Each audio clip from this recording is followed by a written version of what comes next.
जय श्री हरि विष्णु। राधे राधे दोस्तों, आपका मेरे चैनल में स्वागत है। आज हम आपके लिए फिर से एक जानकारी लेकर हाजिर हुए हैं कि मनुष्य जीवन में कितने ऋण होते हैं और सबसे बड़ा भयानक दर्द देने वाला ऋण कौन सा है, उसका क्या असर होता है ऋणों का, और फिर इन ऋणों को कैसे अपने जीवन से ठीक करें। तो दोस्तों, जानकारी बहुत ही अच्छी है, पूरी सुनिएगा तभी समझ में आएगी।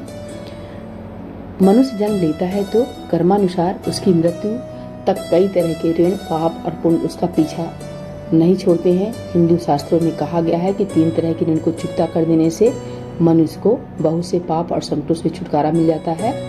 लोग इनमें वैसे विश्वास नहीं करते हैं कि फिर भी जीवन के किसी मोड़ पर इसका भुगतान हर मनुष्य को करना ही पड़ता है।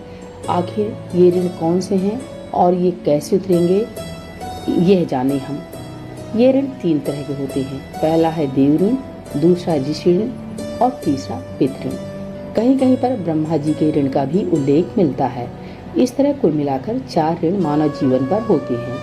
इन 4 ऋणों को उतारना प्रत्येक हिंदू का कर्तव्य होता है।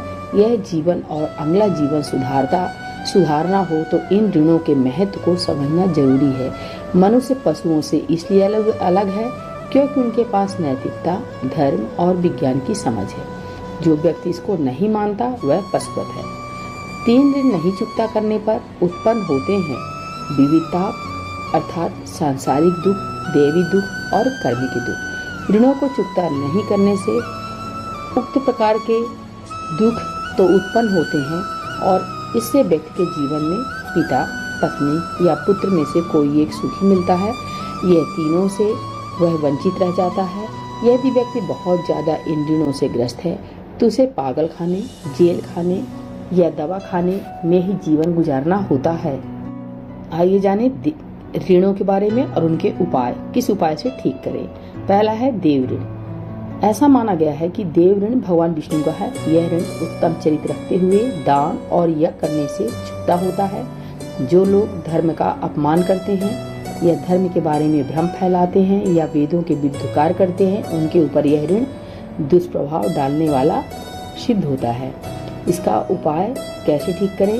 प्रतिदिन सुबह और शाम संध्या वंदन करें और विष्णु, कृष्ण और हनुमान जी में से किसी एक मंत्र, चालीसा पाठ या श्रोत का जप करें। सिर पर चंदन का तिलक लगाएं। उत्तम और सात्विक भोजन करें।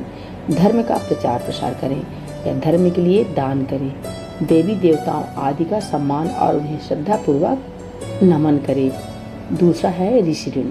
यह ऋण भगवान शंकर का है। वेद, उपनिषद और गीता पढ़कर उसके ज्ञान को सभी में बांटने से ही यह ऋण चुकता हो जाता है। जो व्यक्ति ऐसा नहीं करता है उसे भगवान शिव और ऋषिगण सदा अप्रसन्न रहते हैं। इससे व्यक्ति का जीवन घोर संकट में गिरता जाता है या मृत्यु के बाद उसे किसी भी प्रकार की मदद नहीं मिलती है। खास उपाय क्या करें? इस ऋण को चुकाने के लिए व्यक्ति को प्रतिमाह गीता का पाठ करना चाहिए। शम्भी साधुओं से दूर रहकर गीता भवन में चल रहे सत्संग में जाते रहना चाहिए। सभी तरह की बुराइयों को समझकर उसे दूर करने का प्रयास करना चाहिए। अच्छे आचरण को अपनाना चाहिए। शरीर, मन और घर को जितना हो सके साफ और स्वच्छ रखना चाहिए। कुछ विशेष दिनों में ब्रह्मचर्य का पालन करना चाहिए। सिर पर घी, केसर या चंदन का तिलक लगाना चाहिए। पीपल, बड़ और तुलसी में जल अर्पित करना चाहिए। एकादशी, प्रदोष और चतुर्थी के व्रत का रखना चाहिए। चतुर्मास के प्रथम माह श्रावण सोमवार को पूरे माह व्रत रखना चाहिए। अगला है पितृ ऋण।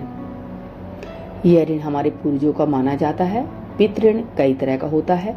हमारे कर्मों का, आत्मा का, पिता का, भाई का, बहन का, माँ का, पत्नी का, बेटी और बेटे का। स्वऋण या आत्म ऋण का अर्थ है कि जब जातक पूर्व जन्म में नास्तिक और धर्म विरोधी काम करता है तो अगले जन्म में भी उस पर स्वऋण चढ़ता है। मातृ ऋण से कर्ज चढ़ता है और घर की शांति भंग हो जाती है। बहन के ऋण से व्यापार, नौकरी कभी भी स्थायी नहीं रहती। जीवन में संघर्ष इतना बढ़ जाता है कि जीने की इच्छा खत्म हो जाती है। भाई के ऋण से हर तरह की सफलता मिलने के बाद अचानक सब कुछ तबाह हो जाता है। 28 से 36 वर्ष की आयु के बीच तमाम तरह की तकलीफ झेलनी पड़ती है। चलो इसका खास उपाय देखते हैं। इस ऋण को उतारने के 3 उपाय हैं। देश के धर्म अनुसार कुल परंपरा का पालन करना, पितृ पक्ष में तर्पण और श्राद्ध करना और संतान उत्पन्न करके उसमें धार्मिक संस्कार डालना, प्रतिदिन हनुमान चालीसा पढ़ना, भ्रक्ति पर शुद्ध जल का तिलक लगाना, 13, 14 अमावस्या और पूर्णिमा के दिन गुड़ घी की धूप देना, घर के वास्तु को ठीक करना और शरीर के सभी छिद्रों को अच्छी रीति से प्रतिदिन साफ सुथरा रखने से भी ऋण चुकता होता है। चौथा ऋण है ब्रह्मा ऋण। पितृ ऋण के अलावा एक ब्रह्मा ऋण भी होता है, जिसे भी पितृ ऋण के अंतर्गत ही माना जाता है।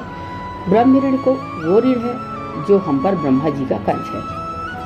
ब्रह्मा जी और उनके पुत्रों ने हमें बनाया तो किसी भी प्रकार के भेदभाव, छुआछूत, जाति आदि विभाजित करके नहीं बनाया, विभाजित करने लेकिन पृथ्वी पर आने के बाद हमने उनके कुल को जातियों में बांट दिया, अपने ही भाइयों से विभाजित कर दिया। इसका परिणाम यह हुआ कि हमें युद्ध, हिंसा और शांति को भोगना पड़ रहा है। इसका उपाय है ब्रह्म ऋण से मुक्ति पाने के लिए हमें घृणा, छुआछूत, जातिवाद, प्रांतवाद इत्यादि की भावना से दूर रहकर यह समझना चाहिए कि भारत में रहने वाला प्रत्येक व्यक्ति ब्रह्मा की संतान है। उसके और मेरे पूर्वज एक ही हैं। जिससे मैं घृणा करता हूँ, हिंदू हैं तो हिंदू ही बनकर रहें, ना तो आप सवर्ण हैं और ना दलित हैं। तो दोस्तों, आज की जानकारी कैसी लगी? प्लीज अच्छी लगी हो तो कमेंट द्वारा बताइए। चैनल को लाइक और सब्सक्राइब जरूर करें।